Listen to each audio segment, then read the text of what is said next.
Kiambu. Bwana niagosho. Bwana Yesu asifiwe. Hebu mnisalimie hivyo wane nione watu wa Githunguri na watu wa Lari. Basi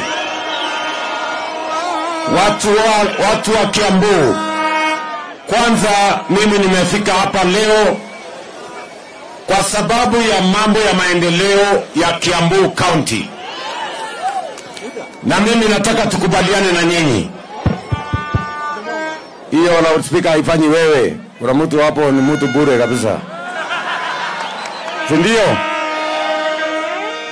Mimi nimefika hapa leo kwa sababu ya mambo ya maendeleo ya Kiambu, na mimi nataka tukubaliane jameni, watu wa Kiambu, si namna hiyo? Si hata Biblia inasema iko siku ya kila kitu? Leo hatujakuja hapa siasa, leo tumekuja hapa nini? Tumekuja hapa maendeleo. Na mimi nataka niwaombe, na niwaombe hata ndugu zangu viongozi wa Kiambu, tafadhali ndugu zangu, kuna wakati wa siasa, tutakuja kufanya siasa.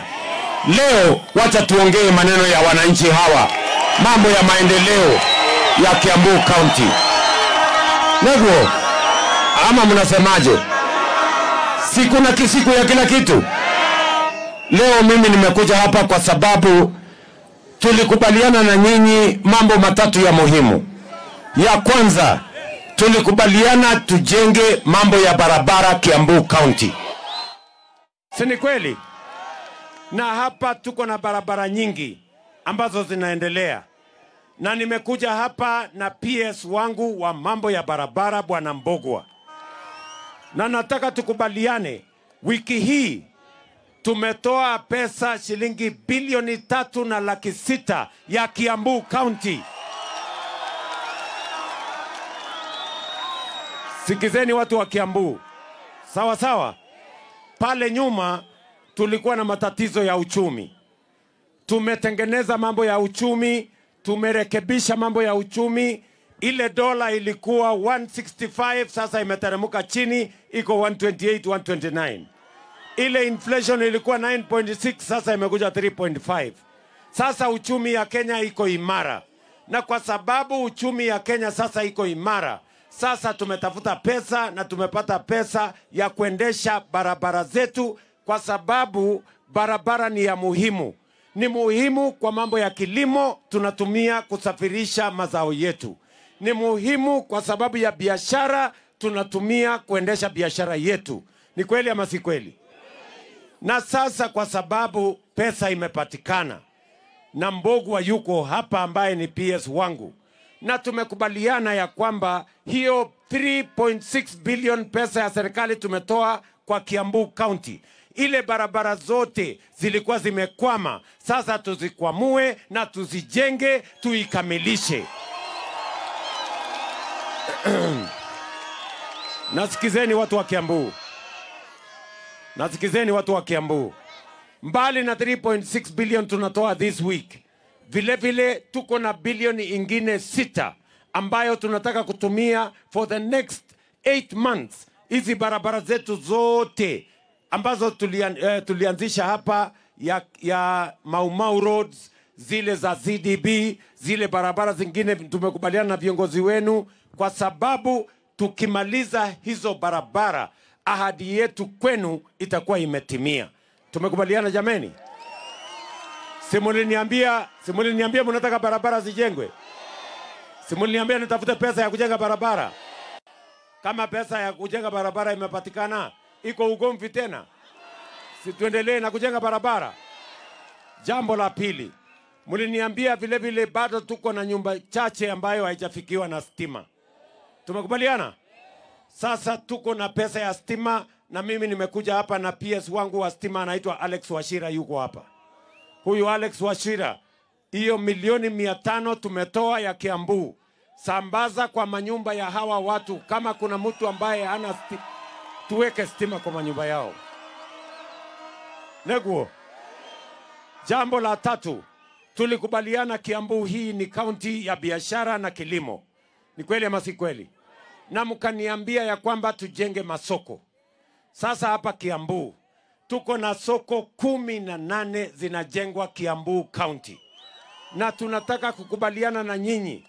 Hizo soko zote ni kwa sababu soko inatusaidia kwa mambo ya kilimo. Mkulima akiwa shambani anataka mazao yake mahali ya kuuza pale sokoni. Na pia wale wanafanya biashara sokoni, kina mama mboga na wale wengine, pia wanataka mahali pazuri wanafanya biashara yao, mahali kuna maji, kuna usafi, kuna stima, kuna storage, kuna mambo yale ya cold room. Ndio tuhakikisha kwamba mazao yetu ambayo inatoka shambani inafika sokoni, haiharibiki.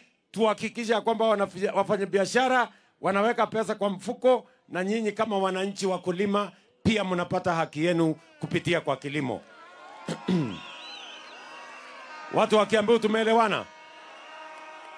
Mnasema tuendelee na hiyo soko tujenge? Hizo zote 18 tujenge? Tujenge hizo masoko? Si tulikubaliana mama mboga atafanya mahali biashara, mahali kuna usafi jameni? Si tuendelee na hiyo kazi? Jambo la tatu, tulikubaliana pia na nyinyi ya kwamba wakati tunapanga maendeleo ya Kenya, maendeleo ya Kenya haiwezi kukamilika kama hatujapanga kilimo sawa sawa. Tukakubaliana tuweke guaranteed minimum return kwa mambo ya maziwa. Tukasema maziwa isilipwe chini ya shilingi 50. Bado kuna kampuni zingine wanalipa sijui 48, sijui 49. Lakini tumesema ya kwamba mkulima apatiwe 50 shillings. Na nimetoa amri kwa KCC ya kwamba KCC iongoze, kwa sababu tuko na uwezo wa serikali kwa KCC. Kwa sababu mkulima asipopata bei ya sawasawa kwa maziwa yake, hiyo mambo yote ya kilimo ya ufugaji inakuwa ni kazi bure. Na sababu hiyo ndio tumesema jana, huyu waziri Mutahi Kagwe, waziri wa mambo ya kilimo, na alikuwa na mimi, tumekubaliana ya kwamba ili mkulima apate mapato zaidi, hasa mfugaji wa mambo ya maziwa, sasa tumeondoa ushuru kwa ile yellow maize na zile vitaa zote ambazo tunatumika kutengeneza chakula ya ng'ombe. Tumekubaliana na mifugo. Ile yellow maize inatumika kwa mambo ya kuzalisha chakula ya mifugo. Tuondoe ushuru, tuweke mtaratibu ya sawasawa, ndio mkulima aweze kupata faida zaidi akiendesha mambo yake ya ufugaji. Jambo la tatu, tulikubaliana vile vile na nyinyi ya kwamba kilimo ya kahawa imetekwa nyara na watu wachache, matapeli na wakora. Na ndio walikuwa wametuangaisha na kilimo ya mambo ya kahawa. Na mkaniambia ninyoroshe hiyo mahali. Hiyo wakora wote, mtu mmoja ati alikuwa na leseni, yeye ni mkulima, yeye hako na leseni ya Mila, yeye hako na leseni ya broker, yeye hako na leseni ya Nairobi Coffee Exchange. Mtu mmoja ndiye ananyanyasa wale watu wengine wote. Hiyo sehemu yote mimi nilihamisha coffee reforms. Nikaenda nikasema ikuje kwa ofisi ya rais, kwa sababu wale walikuwa na uwezo mkubwa sana, matapeli, wakora na watu ambao wako na kiburi na watu ambao wako na uwezo mkubwa. Wakasema hiyo iletwe kwa ofisi yangu ndio nipambane na wao. Leo mimi nataka niwatangazie watu wa Kiambu, ile bei ya kahawa ilikuwa shilingi 50, shilingi 60, shilingi 70. Mwaka huu kahawa iliuzwa na wakulima kilo moja shilingi 110, 120, 130, 140, hata sehemu zingine 150. Si tulisema pesa mfukoni? Pesa mfukoni itafika mfuko namna gani kama mkulima hajapata bei ya sawasawa kwa chai na kwa kahawa? Itafika kweli?